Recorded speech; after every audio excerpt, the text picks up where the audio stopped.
Jumpa lagi di podcast Nada Luhur. Kali ini kita kedatangan kakak yang luar biasa, Kak Kenilita.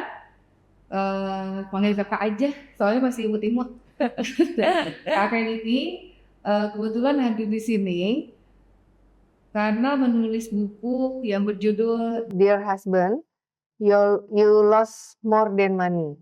Buku ini banyak mengupas tentang bagaimana kita menghadapi satu fase kehidupan yang bikin kaget ya Kak Ken ya, dan Dor. Nah ini mungkin nanti bisa menjadi satu inspirasi buat para perempuan yang ada di luar sana. Mungkin juga untuk laki-laki ya. Jangan begitu. Supaya tidak melakukannya. Supaya tidak melakukan hal yang ada digambarkan di buku ini. Untuk info saja, Kak Ken ini, wow di LinkedIn, ini lulusan UGM ya. Tahu ya UGM ya, cukup seram. Ternyata yang imut ini bisa lulus dari UGM. Saat ini juga editor in chief di Urbanasia. Dulu pernah di Detikom juga. Jadi pasti wawasannya ini luar biasa ya teman-teman. Baik, Kak Ken boleh atau Kak Ken mau memperkenalkan lagi tentang bukunya? Iya, buku Dear Husband, You Lost More Than Money itu sebenarnya adalah awalnya itu adalah cerita pribadi saya gitu, yang kemudian saya tuangkan menjadi sebuah konten, uh, beberapa konten di sosial media. Yang akhirnya dari situ saya tahu bahwa bukan hanya saya yang mengalami itu, tapi banyak sekali perempuan di luar sana yang menghubungi saya dan menceritakan apa yang dia alami gitu. Jadi saya menuliskan di buku itu sebenarnya bukan, kalau banyak orang mungkin akan bilang itu kan aib, itu aib. Ya betul. Tapi kenapa harus dilihat di situnya? Karena dari sisi saya sama sekali tidak berniat untuk membuka aib, tapi justru ingin membagikan pengalaman dan supaya nantinya perempuan lain ini bisa mengambil bisa terinspirasi dari buku-buku itu. Iya. Kayak gitu. Iya, Kak Ken sendiri ya. Sekarang tuh maaf ya, ada istilah bucin ya. Perempuan kadang saking cintanya sampai dia tidak melihat bahwasanya lelaki bisa, maaf ya teman-teman, bisa sejahat itu ya gitu ya. Yang kita lihat kayaknya manis, baik.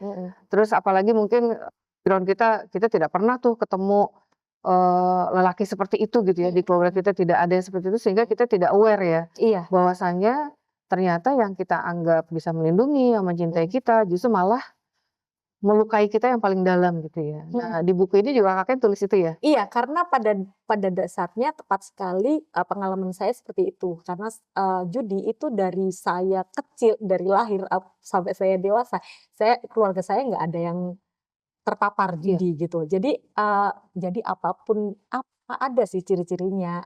Gimana sih orang yang suka judi online itu seperti apa? Itu saya benar-benar kosong gitu. Enggak ngerti ya. Jadi dan ternyata setelah saya pelajari ya memang secara fisik itu nggak ada. Tapi sebenarnya ada.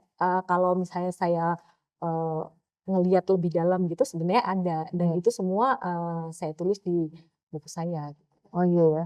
Jadi biar jelas ya. Ini Kak, ini kita angkat juga karena nih di mahasiswa, ini mungkin nih teman-teman ya. Saya kalau lagi di kelas nih ngajar nih, saya tanya, ada yang main judi online? Saya bilang gitu ya. Kasakusuk tuh. Berarti ada nih sebenarnya gitu ya. Nah, saya tuh pengen juga memberikan kita nih podcast kita semoga bisa memberikan pencerahan pada teman-teman. Memang tidak terlihat ciri-cirinya seperti apa, tapi kalau sudah tahu dia pernah main judi, katanya judi itu genetik loh. Ada di kromosom. Jadi kalau dia sudah main judi itu akan sulit menyembuhkannya. Kakek sendiri tahu pas ternyata dia penjudi yang sudah sedemikian ediknya itu di tahun keberapa setelah nikah? Sebenarnya nggak lama setelah nikah sih. Jadi saat itu tiba-tiba terjadi ada aset saya diambil.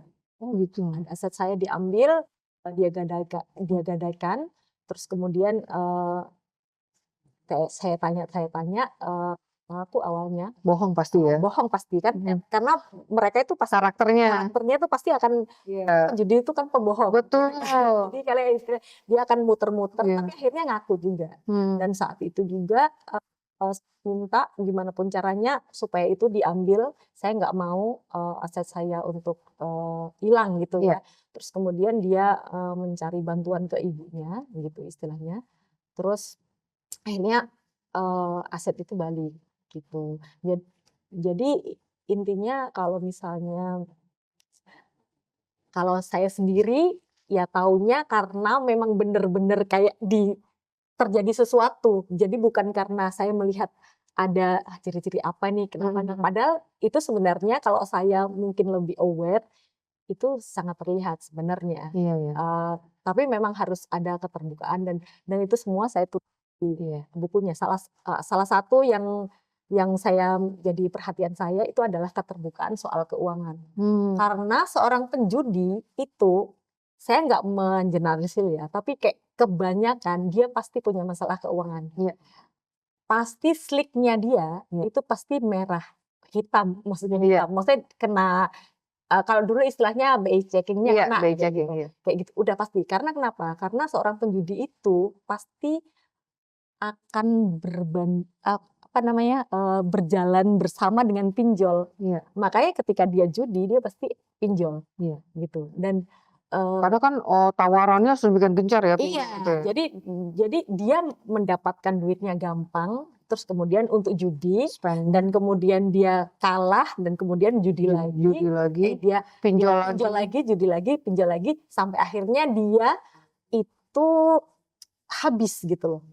BI checkingnya udah kena, nggak bisa, dia akan nyurinya mulai dari rumah dulu. Iya, betul. Terus kalau udah rumahnya udah habis, dia akan mulai ke tetangga, ke rumah, keluar rumah. Jadi bisa ke temennya, bisa ke kantornya. Banyak banget kasus yang dia nilep, menggelapkan uang dari kantornya gitu, sampai akhirnya ya ada yang di polisi, ada yang cuma dipecat, tapi lagi-lagi ya korbannya ya siapa lagi, istrinya sama anaknya. Kakek ini kan ada bab yang ta'aruf nih. Dulu waktu kenalannya memang pakai ta'aruf yang seperti itu? Bukan, itu kebetulan teman. Cerita satu orang. Oh, bukan jadi kakek kan di situ kan ada cerita saya, itu lengkap dari awal sampai akhir ketika saya akhirnya memutuskan bagaimana. Tapi kemudian saya juga masukin beberapa cerita dari perempuan lain yang juga mengalami, untuk menguatkan gitu. Betul. Bahwa memang ini persoalan ini terjadi banyak orang. Itu hanya segelintir cerita saja yang saya tulis, tapi sebenarnya banyak. Dan itu sebenarnya kalau yang ta'aruf itu dia benar-benar ta'aruf, proses ta'aruf yang benar-benar ketemu tuh hanya beberapa kali kan kalau ta'aruf, dan itu pun nggak pakai kayak hubungan seperti itu kan, sampai akhirnya ternyata dia awalnya baik banget, benar-benar sangat agamis. Saya nggak ngomong bahwa itu salah ya, tapi untuk kasus ini itu benar-benar dia benar-benar ketemu sama orang yang salah dalam pikirannya dia adalah ketika dia ta'aruf ketemu sama orang baik, terus emang awalnya baik, benar-benar baik, ternyata dia judi dan dia KDRT. Pasti ke situ nggak sih temennya ya? Iya. Kalau udah judi, pinjol, dia kan berhutang gitu ya. Nanti dan karena dia emosi, dia bisa menyerang. Dia KDRT, dan dia sampai waktu ketemu saya itu ya badannya ya biru-biru gitu banyak. Oh, sampai sejelas itu ya. Sampai akhirnya dia akhirnya memutuskan untuk bercerai itu sesudah berapa ya, 3 tahun atau 5 tahun. Cukup lama. Jadi cukup lama dia bertahan. Awalnya dia menyembunyikan dan benar-benar dia malu karena itu kan bungkusannya agama. Saya kebetulan juga punya teman yang kayak gitu ya, ta'aruf, dikenalin sama, kan ada istilah murabi ya, murabinya mengenalkan ini loh ada calon, terus saya kan gini, yakin lo nggak kenal lo baru sebentar, insya Allah lah kalau dipilihin murabi aku gitu, seyakin itu. Ya seperti biasa, maaf ya ini disclaimer ya teman-teman, tampangnya sih kayak Ikhwan gitu ya, yang jenggotan, kayaknya ngerti agama, tapi kenyataannya dia penjudi juga. Ternyata ya pasti gitu, setelah judi nggak ada uang, pinjol. Padahal ikut kajian tiap minggu. Nah itu saya bingung di situ loh. Jadi yang bungkusannya serapi itu aja ternyata masih bisa kecolongan ya. Itu diperkenalkan ta'aruf cuman berapa kali. Jadi selang 2 bulan nikah. Setelah nikah terus tadinya dia seperti biasa menyembunyikan nggak enak lah gitu ya.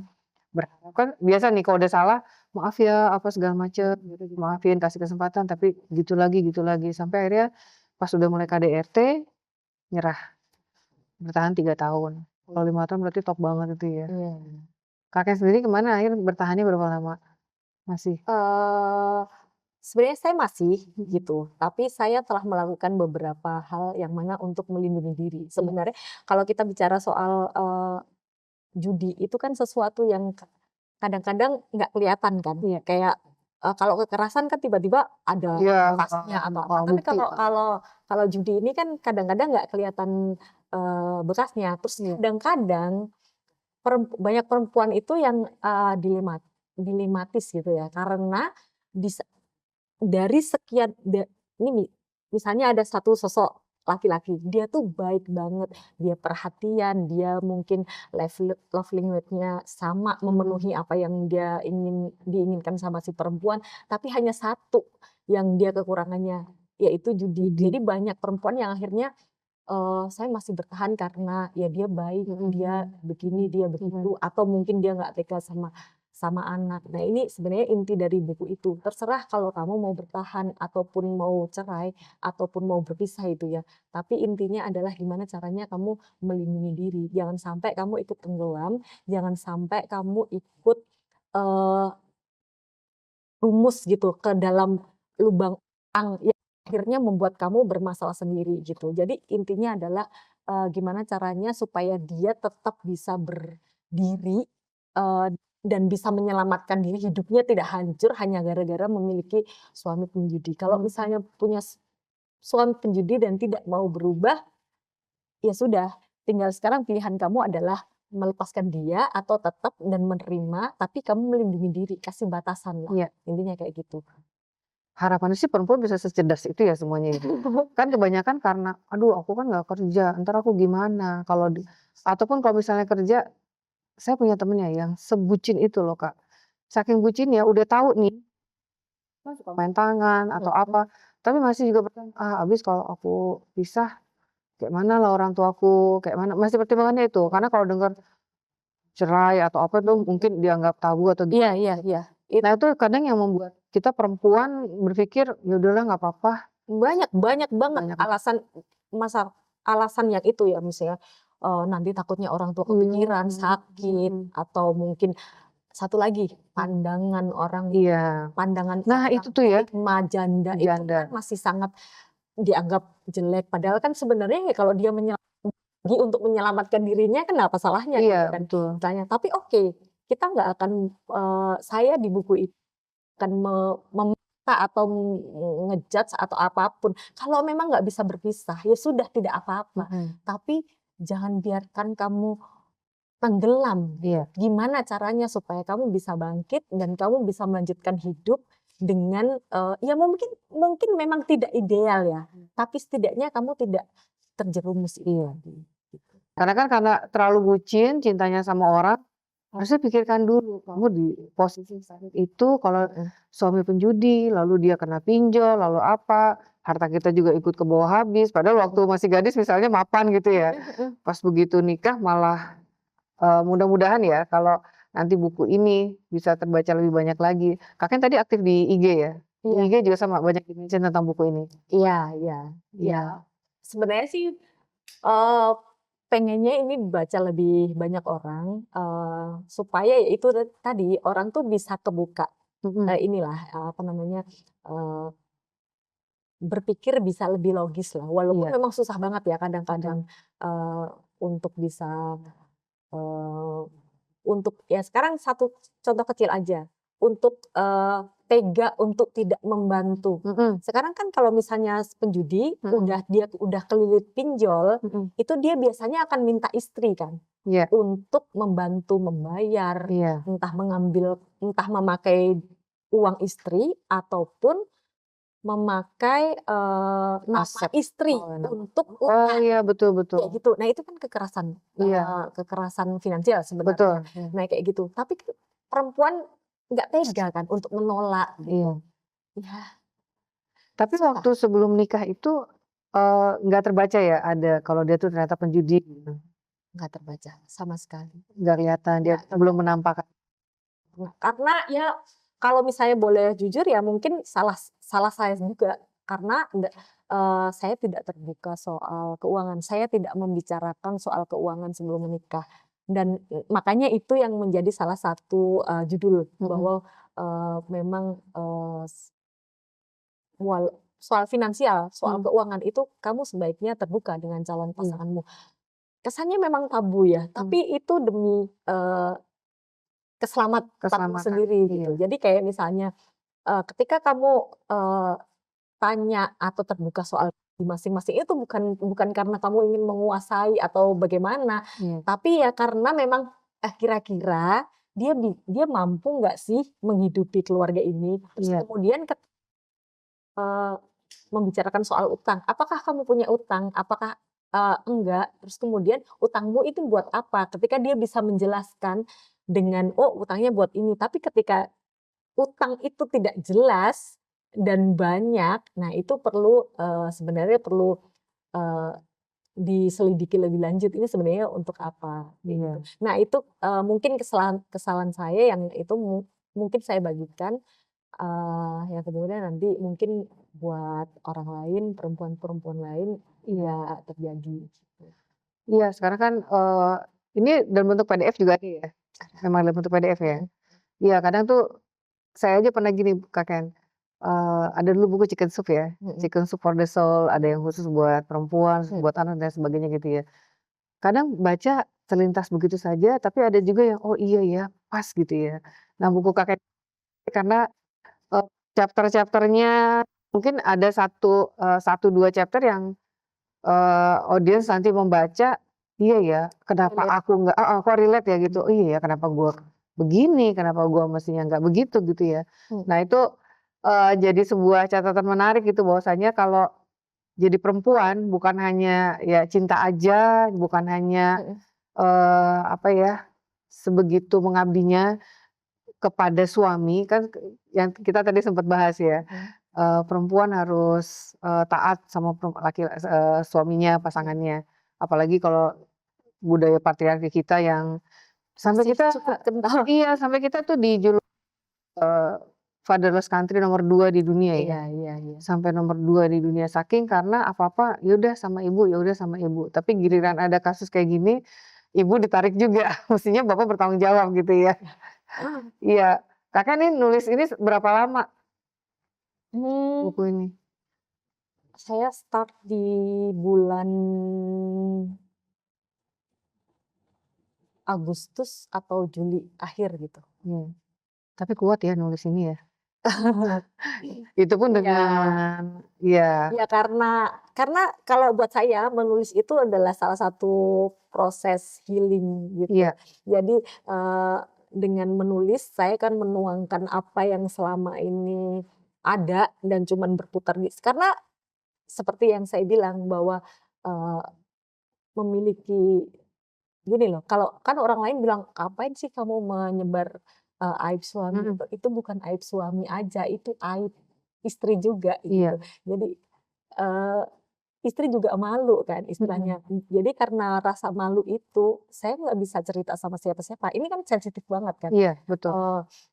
Banyak banget yang DM ke saya dan bilang bahwa saya nggak bisa cerita ini ke siapa-siapa, saya nggak tahu harus cerita ke siapa gitu. Ya sama, saya juga kayak gitu. Saya teman saya nggak ada satupun yang tahu. Tadinya ya? Tadinya. Teman saya satu pun nggak tahu, orang tua saya nggak tahu, keluarga saya nggak tahu, semua orang nggak tahu. Itu hanya saya pendam. Makanya dengan saya menulis buku ini, itu akan mengurangi ini kan, apa namanya, beban saya. Kemudian ya setelah kemudian dirilis ya rilis juga. Betul. Terapi untuk kita juga gitu ya? Gitu. Kalau saya sih ininya itu, maksudnya penyemangatnya itu dan itu terbukti kok. Apalagi memang niat kita, untuk lebih memajukan perempuan, Iya. tidak hanya cerdas di pendidikan, tapi juga cerdas secara emosi, lebih memakai logika pada saat seperti ini ya. Kalau di kelas kan mungkin tidak ada nih pembelajaran kasus-kasus seperti ini, tapi dengan baca, harapannya ya nanti begitu baca, oh kalau menghadapi situasi seperti ini, bisa dicontoh nih saya harusnya bertindak seperti apa gitu ya. Karena kenyataannya banyak yang dengan, menghadapi suami kasus penjudi. Saya pernah ya punya tetangganya lagi gitu. Maaf ya, di Betawi kan banyak nih, Kang ojek, kerjanya ojek, tapi hobinya judi, istrinya 3. Tapi saat sudah babak belur, balik ke istri pertama. Terus istri pertama dengan legowo, ya udah diurusin.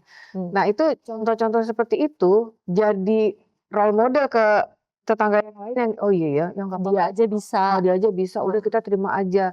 Apalagi kalau balutannya agama ya, pahalanya besar. Nah itu kadang kita perlu juga dibangun, ini bukan semata-mata tentang agama gitu ya, tapi saat kita pun dirugikan sebenarnya kita punya hak juga untuk hidup lebih baik gitu ya Kak Ken ya. Kan Islam juga ngajarin itu kan. Kalau misalnya memang kamu ada salah satu ceramah ustadz yang mengatakan bahwa kalau kamu memang udah nggak baik di keluarga itu ya kamu boleh pergi kan. Iya, Gitu. pilihannya boleh kan, Boleh boleh pergi. Jadi intinya ya yang menyelamatkan diri itu ya nggak ada salah. Gitu. Iya, keputusan kita kan sebenarnya itu ya. Dan nggak apa-apa juga Kak. Saya waktu pertama kali bikin konten itu ada yang komen cowok dibilang calon penghuni neraka.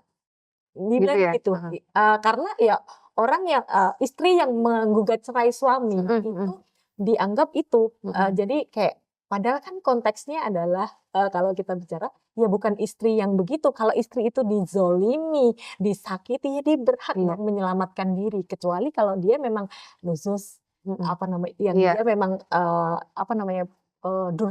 durhaka kepada suami. Kalau selama itu memang dia dizolimi ya. Oh iya tuh Kak, Ustadz juga ada yang bahas gitu Kak. Walaupun suami kamu brengsek, jahat dan sebagainya, tapi di belakang dikasih pilihan ya.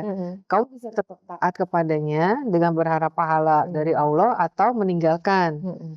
Artinya kan tetap boleh. Tapi terus laki-laki banyak yang komennya ya kayak gitu, durhaka. Jadi perempuan-perempuan berani. Padahal sebenarnya kalau dia belajar lebih banyak lagi tentang Islam, justru sebenarnya kita punya hak yang jauh lebih mulia kan dibandingkan diperlakukan seperti itu. Makanya kalau misalnya ada komentar-komentar kayak gitu, saya sih nggak mau debat ya. Saya paling cuma bilang ya udah tanya aja ke ustadzmu. Saya nggak mau jawab karena saya mau jawab bagaimanapun kalau pola pikir dia sudah begitu ya sudah. Jadi ngapain buang-buang waktu, buang-buang tenaga, pikiran, emosi udah gitu. Teman-teman bisa follow IG-nya Kak Ken ya. Itu banyak captionnya panjang-panjang ya Ken ya, memberikan inspirasi bahwasanya kecerdasan itu justru akan lebih menyelamatkan ya, pakai logika ya Kak Ken ya. Banyak potongan-potongan cerita yang mana teman-teman nanti bisa follow, bisa lihat saya aja pas lihat wow ya walaupun baru kenal ya kita Kak Ken ya.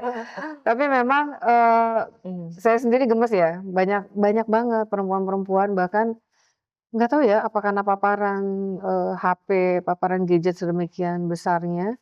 Jadi apa yang terlihat di sosial media itu seperti kayak tuntunan. Ya kan begitu lihat kalau perempuan maaf ya misalnya ada KDRT atau diterima, suaminya penjudi atau apa diterima. Bahkan dari pacaran sebenarnya udah bermasalah pun masih lanjut ke pernikahan dengan harapan nanti akan bisa berubah. Ini Kakak di salah satu chapter ada ya, jangan berharap bisa merubah orang ya. Karena iya kan, kenyataannya enggak lah. Itu kan dipengaruhi beberapa hal ya, kayak misalnya budaya patriarki, ya, misalnya bahwa laki-laki itu merasa ada hak mendidik istri, jadi dan istri harus patuh. Gitu. Jadi memang sangat kental banget dan itu mempengaruhi pola pikir perempuan gitu, dan menyadarkan perempuan untuk bisa berganti pola pikir itu juga susah juga. Dia dari bayi mungkin melihat melihat sudah tumbuh dengan Iya, seperti itu betul. kan, Iya. gimana caranya ngerubah ya paling dengan edukasi dan edukasi lagi gitu. Iya. Ya semoga dengan banyak ngeliat, banyak nonton itu ya dia bisa berubah gitu. Tapi kan algoritma media sosial itu kan kadang-kadang ini ya, kalau kita adalah tipe orang A, Iya. dia akan dikasih kontennya yang A terus Betul. gitu loh. Sementara dia nggak dapat perspektif B. Jadi Iya. kayak iya agak susah tapi ya kita Akhirnya feed-nya itu terus ya. iya jadi kayak gitu terus. Jadi kalau misalnya nih laki-laki yang percaya bahwa harus 50-50, dia akan mendapat konten yang gitu terus. Iya, iya, Kayak iya. semacam memvalidasi dirinya bahwa oh oke, memang polemik itu benar. Nggak apa-apa loh aku Nggak kayak apa-apa gini. loh, itu normal gitu. Iya. Sementara kan ada perspektif yang lain. Iya, gitu. Iya betul.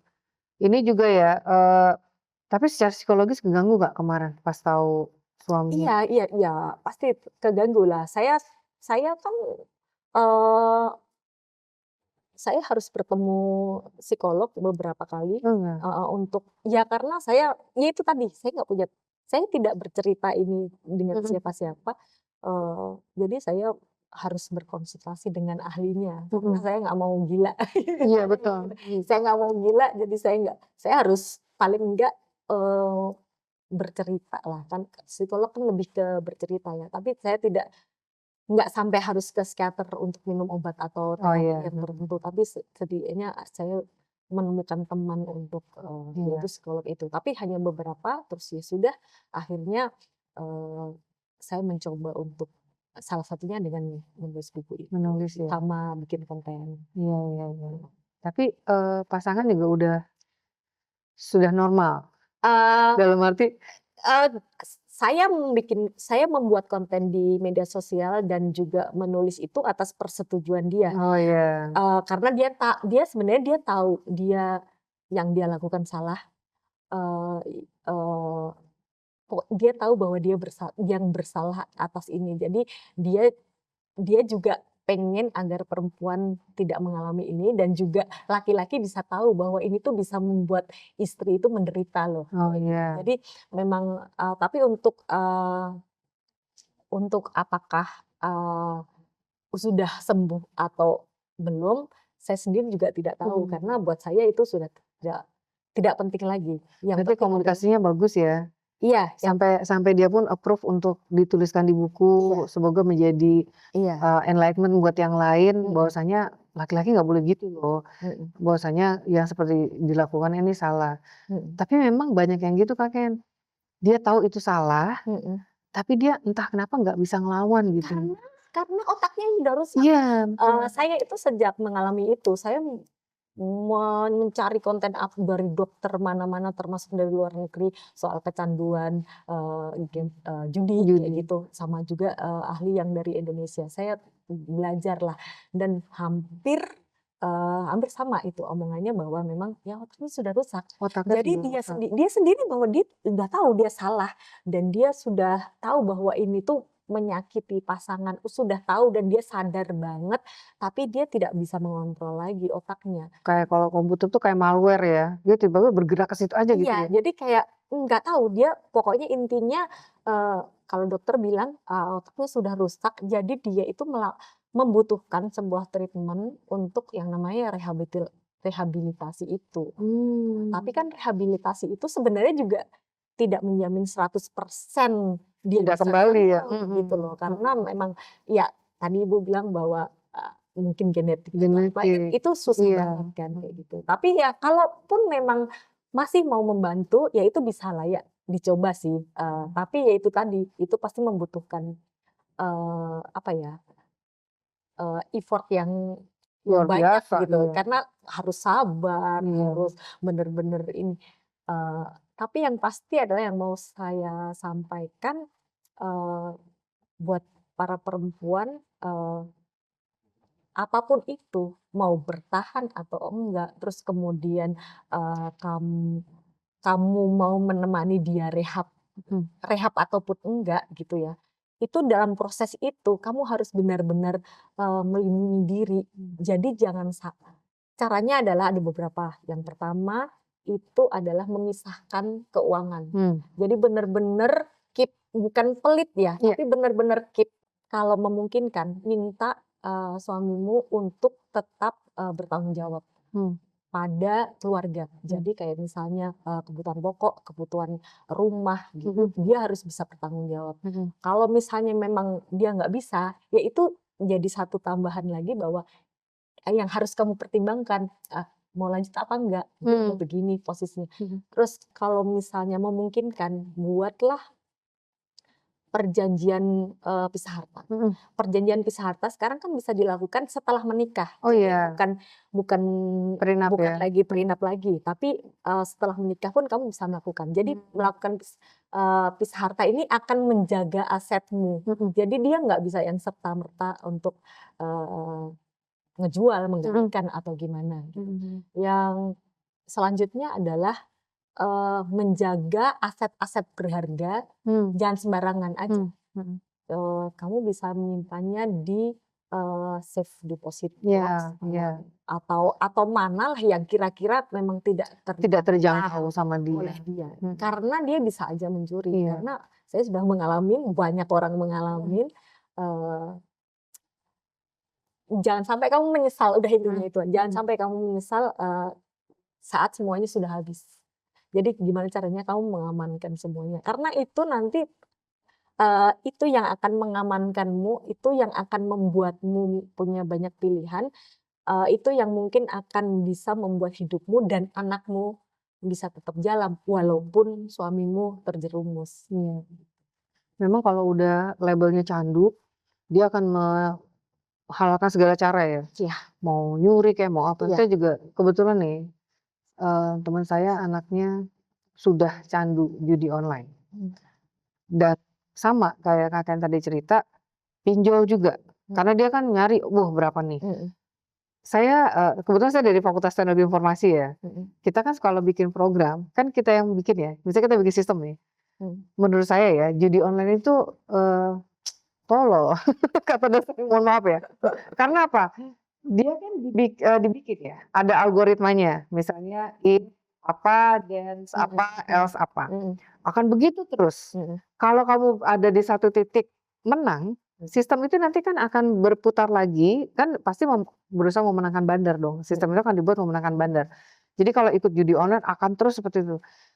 Teman saya itu anaknya udah sampai jual tabung gas, jual sepeda tetangga ya berarti. sampai seremeh itu. Sampai kapan itu pernah si ibunya cerita, aku malu banget. Anakku minta wifi, password wifi tetangga. Terus tetangga sampai, itu tadi si namanya sebut aja ini ya, si X. Tadi X minta password wifi ke aku, emang ibu nggak punya wifi? Sampai gitu. Artinya kan bikin malu orang tua ya. Oh, kenapa emang? Iya kok tumben sih minta, emang di rumah lagi mati wifi-nya? Enggak sih, ternyata sama bapaknya dimatiin wifi-nya. Karena ternyata bapaknya udah tahu anaknya Buat biar tidak bisa main. biar tidak bisa main. Sudah dia beli paket lah apalah segala tetap main terus. Dia pernah sekali menang 100 juta. Depo. Apa sih yang istilahnya? Itu depo slot-slot apalah gitu. Menang sekali. Terus habis itu ketagihan kan? Pasang lagi tapi kalah. Pasang lagi kalah. Akhirnya sampai tabung gas ibunya, handphone ibunya, pokoknya aset yang dijual cepat gitu. Laptop temennya. Akhirnya orang tua yang malu. Nah, saya baru tahu juga kalau ini ada panti rehabilitasi untuk judi ini juga ada. Ada. Sekarang ini kan sejak waktu itu Jokowi kan bikin satgas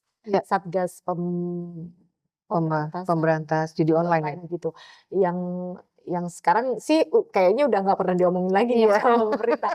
Tapi waktu itu sempat hits kan gitu. Nah sejak itu di hampir seluruh rumah sakit yang ada di Indonesia itu sudah ada sebenarnya. Jadi kayak dan sekarang itu rehabilitasi judi online itu bisa menggunakan BPJS, jadi bisa jadi tidak berbayar gitu, hanya kita membeli kita membeli BPJS-nya aja gitu. Jadi caranya ya datang ke Vaskes 1 dan kemudian nanti memberitahu apa Mhm. keluhannya Mhm. dan bagaimananya, kemudian dia akan dirujuk ke rumah sakit, biasanya ke rumah sakit yang lebih besar gitu, rumah Mhm. sakit kayak RSUD Mhm. atau kalau misalnya memang dia kondisinya udah sangat parah, dia biasanya akan dirujuk ke rumah sakit jiwa. Dan di sana dia akan kemudian bertemu dengan psikiater dan kemudian akan menjalani itu. Dan itu Oh. macam-macam. Tapi di cover BPJS ya? Iya, Oh jadi iya. di cover BPJS dan itu ya free lah ya Iya istilahnya, iya. nggak perlu gimana. Dan itu masing-masing itu rehabnya juga beda-beda dan lamanya juga beda-beda tergantung tingkat keparahannya kayak gitu. Sudah banyak kok, jadi ada banyak yang DM, Kak gimana mau direhab caranya gimana, datang aja ke sini caranya gini, langkahnya gini. Mereka udah jalan. Ada yang tapi ya itu pesan saya, walaupun dia jalan pengobatan, itu tadi langkah-langkah pengamanan itu tetap harus dijalankan. Iya. Karena nggak ada yang bisa menjamin Iya. dia Jangan lemah gara-gara dia gara-gara dia direhabilitasi terus lemah, Iya. tahu sertifikat habis. hilang, gitu. Tahu-tahu rumahnya Iya. digadein, tahu-tahu mobilnya nggak ada, semacam kayak gitu. Ada satu nih yang dia tuh sampai nangis karena dia benar-benar hilang karena dia tuh sebenarnya adalah seorang cerita itu ada di dalam buku. Jadi ada cewek independen, punya penghasilan banyak, bahkan lebih banyak daripada pasangannya. suaminya. Tapi suaminya kecanduan juga. Padahal suaminya juga sebenarnya punya penghasilan yang banyak juga, tapi dia kecanduan itu sampai apakah habis, benar-benar tinggal satu-satunya hartanya itu adalah harta rumah yang mana itu rumah dikasih sama orang tua ceweknya. Jadi tapi semuanya udah habis, mobil, sepeda motor. Dan dia tanpa rasa salah tuh ya menghabiskan itu semua. Iya, tanpa rasa salah dan iya mungkin saat ketahuan atau apa salah nangis, apa sujud-sujud janji mau berubah, tapi itu semua karena otaknya udah rusak itu ya. Jadi dia balik lagi kerjanya. Iya. Kalau nih kakek nih misalnya ya, ada yang curhat nih mahasiswi pacaran, terus udah tahu nih suka main judi online kayak gitu, mending lanjut apa enggak tuh mahasiswinya? Itu sekali lagi itu terserah ya. Tapi kalau saya boleh ngasih saran, bikin komitmen. Iya, enggak akan membantu. Enggak ngaruh ya untuk mereka ya. Pacaran bisa diulang, bisa pacaran sama yang lain, tapi hidupmu tidak. Betul. Jadi bagus nih. Jadi artinya adalah kalau kamu sudah terjerumus, kamu nggak bisa balik lagi, kecuali putus. Tapi kan itu pengalaman itu tidak akan pernah berubah gitu. Jadi ya sekali lagi, ya kalau pacaran kan yang namanya pacaran kadang-kadang bucin, udah lama nih aku sama dia, sayang banget, masa putus, sebentar lagi aku dilamar gini-gini. Tapi terus akhirnya ketahuan kayak gitu dan tetap nggak mau putus itu juga banyak. Ada satu yang saya bikin kontennya itu karena ada komen, Kak saya mau dilamar tapi pacar saya ketahuan gitu. Saya bilang ya pikirkan lagi, banyak komentar langsung bilang banyak banget, berhenti Kak, stop, jangan lanjutin, udah kayak gitu semua. Ya karena memang seberat itu, seedik itu ya. Saya kebetulan kalau misalnya boleh jujur ya, apa yang saya alami nggak ada apa-apanya dengan banyak perempuan yang saya lebih parah lagi. Saya merasa saya bisa selamat, saya bisa menyelamatkan diri, saya bisa mengamankan apapun yang saya punya, bahkan saya sampai detik ini saya tidak dirugikan secara finansial karena pernah diambil, tapi saya minta balik, gimana pun caranya saya minta balik, dan dia kebetulan menyanggupi gitu. Tapi ada perempuan lain yang enggak sampai habis-habisan, perlu kekuatan sih Kak. Perlu kekuatan untuk bisa, gue nggak mau tahu, pokoknya balikin ya, atau dengan ancaman tertentu gitu misalnya. Tapi kebetulan bisa ya, mau ya. Bisa dan mungkin kebetulan laki-lakinya juga mau Mau, gitu, mau Tapi kalau mengusahakan. secara yang tadi Kakak paparkan, mending nggak usah ya. Kalau punya Ya, pacar udah terindikasi judi, kalau saya iya ada di posisi itu itu dengan posisi masih pacaran udah masih tahu, pacaran tuh udah tahu, saya enggak. mending nggak usah, Karena mundur saya aja. udah pernah mengalami. Tuh gitu teman-teman. Gitu teman-teman. Kalau udah tahu ya pacarnya judi, kebetulan nih bener Kak, banyak loh Banyak mahasiswa. banget, banyak. Ini pinjol ini kan agak kurang ajar Kak. Jadi mahasiswa belum punya penghasilan loh, tapi mereka kasih kan pinjaman-pinjaman itu Dan banyak kan, banyak ngasihnya, banget. Cuma gampang. tinggal foto. KTP doang langsung dapat. Terus akhirnya terjerumus. Nah, berarti sarannya ya Kak ya, kalau misalnya udah tahu, ini mumpung masih pacaran ya, mending nggak usah. Karena kalau masih pacaran itu kan secara sosial juga masih enggak Wajar, beban lah, nggak ada konsekuensi terus apa-apa gitu ya. nggak punya anak juga. Betul. Jadi secara ini ya sebenarnya mau berapa lama pun ya kalau boleh saran, Iya. kalau boleh ini mending sudah Itu saja, betul. cari yang lain. Mending energinya buat yang lain ya Kak, Iya. daripada nanti menghadapi kasus begitu lagi. Iya. Karena itu tadi mengubah orang itu ya nggak usah ya. mencoba mengubah Nggak orang. bisa, betul. Dia hidup dengan karakter itu sudah puluhan tahun gitu ya. Kalau misalnya tapi dari pengalaman kakek sendiri, penjudi itu mostly laki-laki ya? Ada nggak yang perempuan? Kalau saya pernah baca tapi saya agak-agak lupa, mungkin bisa koreksi ya kalau misalnya salah. Tapi memang iya, jadi ada apa gitu di Kepala laki-laki itu ya? yang ada hormon gitu ya, yang dia itu mungkin hormon kayak itu loh, challenging itu loh, maksudnya maunya adrenalin ya. adrenalinnya tinggi itu kayaknya ya kalau nggak salah, itu yang membuat penjudi itu kebanyakan mostly laki-laki. Ada sih yang perempuan ada, tapi relatif sangat sedikit dibanding laki-laki. Perbandingannya tuh kayak jauh gitu. Kebetulan sih saya belum pernah ya nemu. Saya belum pernah juga. Iya, Saya belum pernah juga. Tapi dari literatur ada ya kalau saya pernah baca, tapi memang tidak detail gitu. Nggak signifikan lah ya. Tidak detail, tapi ada itu. Iya. Tapi tidak detail, jadi mungkin nanti boleh dibaca, boleh dicari-cari, mungkin bisa tanya ChatGPT atau Gemini. Iya. Karena itu sesusah itu sih memang. Sampai ya yang tadi saya bilang, ada yang pernah bilang itu sebenarnya itu udah genetik. Sama kayak orang yang suka selingkuh, itu juga sama katanya genetik. Jadi mau dinasihatin kayak apapun, karena udah ada di gennya. Kalau tadi kan terapis bilangnya otaknya sudah rusak ya. Memang mungkin juga memang sudah gennya ditambah otaknya juga rusak.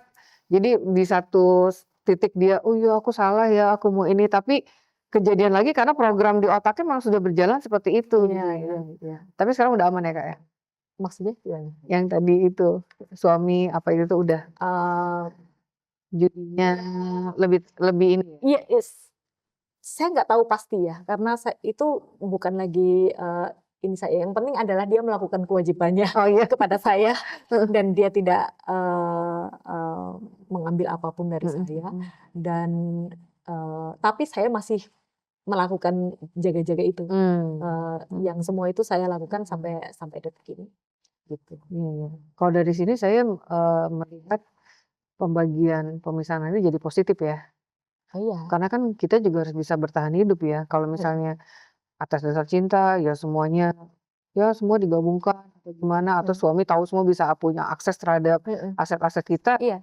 Itu salah satunya juga. Jadi memisahkan keuangan itu sama dengan akses itu benar-benar di stop. Iya. Betul. Ya. Poin juga tuh teman-teman. Jadi selain nanti kalau mau cari pasangan, udah tahu nih dia main judi, tapi tetap masih cinta juga. Oke, amankan aset ya. Misalnya terpaksa nih, udahlah nanti bisalah berubah dengan rayuan dan sebagainya, sampai juga dia nikah. Padahal setahu saya sih nggak bisa berubah ya. Setahu saya nggak bisa. Iya, tapi kita kan nggak bisa ya ngomong kayak gitu, nggak berani juga. Yang namanya kan nanti ada juga. Ada aja kemungkinan ya. Ada juga orang yang akan ngomong Tuhan lu ngomong. Ya, salah lagi. Kan. Tapi ya udah susah merubah orang itu susah, dan apakah dia berubah juga kita juga tidak tahu. Tapi ya kondisinya begitu. Pilihan masing-masing sih ya. Ada banyak banget perempuan yang sampai belasan tahun itu juga ada. Jadi apakah belasan tahun itu bukan waktu yang cukup lama untuk Iya. lihat dia berubah apa Iya, enggak? betul betul. Jadi pembelajaran juga ya, bahwasanya hal seperti ini kalau bisa dicegah dari awal, ngapain nyemplung dulu. Iya. Kalau udah nyemplung, udah terjerumus malah lebih susah ya. Mendingan kita memang literasinya dibangun dari awal gitu ya, bahwasanya kalau sudah pencandu seperti itu, ya sebaiknya tidak aja ya gitu ya Kak ya. Sebaiknya tidak. Sebaiknya tidak. Kalau boleh kasih saran. Tapi pernah nggak punya temen nih, misalnya teman penjudi, tapi tadi Kakak cerita lingkungan memang tidak pernah berkaitan sama judi-judi ya. Enggak ada. Jadi kita juga buta ya, gimana tahu. Buta sekali. Tapi ya sekarang jadi ya teman-teman Instagram sebenarnya. Jadi kayak itu aja. Tapi kalau yang temen deket gitu enggak ada sama sekali. Jadi saya nggak punya itu kayak misalnya ngasih tahu temen dan dia bebal gitu enggak pernah ada karena memang temen. Iya. Saya sih cukup dari teman saya, teman-teman yang lainnya pernah lihat. Jangan sampai Di keluarga kita. karena Betul. itu tadi kalau misalnya anaknya masih kecil atau ini yang jadi korban pasti istrinya, maksain istrinya. Tapi ketika orang tuanya sudah berumur dan anaknya itu sudah besar dan dia belum menikah, itu korbannya orang tuanya. Betul. Itu banyak banget juga orang tua yang asetnya habis gara-gara anaknya. Karena ya itu kayak yang tadi bilang kan sampai ngejual sepeda, gas, barang-barang yang ya sebenarnya itu kan harusnya tidak dijual. Bukan sesuatu yang sangat berharga sehingga bisa diuangkan gitu. Dan itu pun sampai dijual itu kan artinya udah sangat udah ini banget gitu. Yang tetangga saya itu ya, kan kita beberapa kali di grup WA di RT RW gitu ya, kok dia nggak nyaut-nyaut ya gitu. Terus pas kapan ketemu, nggak baca WA ya? Iya, HP aku hilang. Yang keberapa kali ini hilang gitu ya. Terus dia sih nggak cerita, tapi kan sebenarnya tetangga juga yang lain ya bisik-bisik tetangga gitu ya. Saya itu dijual sama itu diambil. Anaknya sih nggak ngaku ya. Terus udah kesininya makin terbuka, anaknya makin berani. Laptop temennya, yang kayak gitu-gitu sampai ya memang sampai ya harapannya sih ya perempuan-perempuan sekarang dan berikutnya dengan adanya buku ini jadi gambaran lah gitu, mudah-mudahan ada satu titik di kepalanya. Ini kalau kayak gini dihindarin, ini red flag nih, laki-laki kayak gini udah red flag gitu ya. Iya. Satu red flag lagi yaitu penjudi. Penjudi. Boleh Kak kasih kata-kata penutup tentang judi ini untuk teman-teman kita yang masih di bawah umur, yang lagi bucin-bucinnya Kak, gimana tuh kalau udah? Ya buat perempuan ya, buat laki-laki juga boleh. Kalau buat laki-laki jangan sentuh sekalipun, walaupun itu misalnya alasannya adalah biar dapat duit, udahlah jangan, karena itu nanti kamu akan mempertaruhkan masa depanmu. Buat perempuan cari tahu baik-baik laki-laki yang akan kamu pilih, benar-benar cari tahu sedetail-detailnya bagaimana dia, karena red flag kekerasan itu nggak cuma soal fisik tapi soal finansial juga, termasuk judi online gitu. Jadi bijaklah memilih. Baik, bijaklah memilih ya. Jadi Kak Ken udah pengalaman, survive juga, sudah kasih tips-tipsnya. Mudah-mudahan ini juga jadi pegangan buat teman-teman bahwasanya cinta bukan segalanya ya. Kita juga perlu cinta diri kita, love yourself baru love others. Juga termasuk dengan ini buat bukan hanya yang perempuan, yang laki-laki jangan sekalipun sentuh judi dalam bentuk apapun ya Kak. Iya, dalam bentuk apapun. Offline mau Online gitu. Jadi tidak boleh. Tidak usah. Tidak usah. Karena itu akan benar-benar menjerumuskan menghancurkan masa depanmu sendiri gitu. Dan itu akan bukan efeknya itu ada dirimu, tapi orang-orang di sekitarmu itu loh. Kalau kamu mah ya sudah lah ya. Pasang badan aja gitu. Ketika yang lain-lainnya yang tidak bersalah dan akan terdampak itu, ya bayangin itu aja dulu. Dan buat perempuan kalau misalnya memang pengen tahu step-stepnya gitu, ya mungkin bisa baca buku itu tadi, karena di situ ada step-stepnya yang harus apa, sehingga nanti mungkin bisa. Jadi mungkin kan selama ini mungkin nggak kebayang Iya. apa gitu. Jadi Iya. mungkin bisa kebayang. Itu juga bisa dibaca oleh orang-orang ataupun anak-anak muda yang belum menikah karena Iya. ya itu tadi dia bisa ngasih gambaran. Kalaupun dia terpaksa mau memang benar-benar mau terjun ke situ, ya dia paling nggak sudah punya persiapan. Terima kasih Kak Ken. Mudah-mudahan udah makin banyak yang baca, ya mudah-mudahan banyak juga perempuan-perempuan bucin yang sadar bucin boleh, itu jangan, goblok jangan gitu ya. Tetap harus smart ya. Jadi baik, karena waktu juga Kak Ken terima kasih juga atas kehadirannya di sini. Mudah-mudahan niat kita tidak lagi ada korban-korban yang lain berkemudahan ya. Ya belum sampai ada tambahan lagi di dan korban lainnya. Dan sebenarnya sih buat pemerintah, ayolah serius lah, lebih serius lagi dalam memberantas judi ini ke akar-akarnya. Jadi jangan cuma mungkin buat kita jangan sampai itu mati satu tunggu 1000 ya. Jadi emang harus jadi impactnya harusnya ke mahasiswa, mahasiswi, perempuan yang lebih pintar, pemerintah juga harus bekerja lebih keras lagi. Iya. Oke, terima kasih Kak Ken. Senang sekali mudah-mudahan nanti kita bisa ketemu lagi di kesempatan yang lain lagi. Kita tutup saja. Salam budi luhur.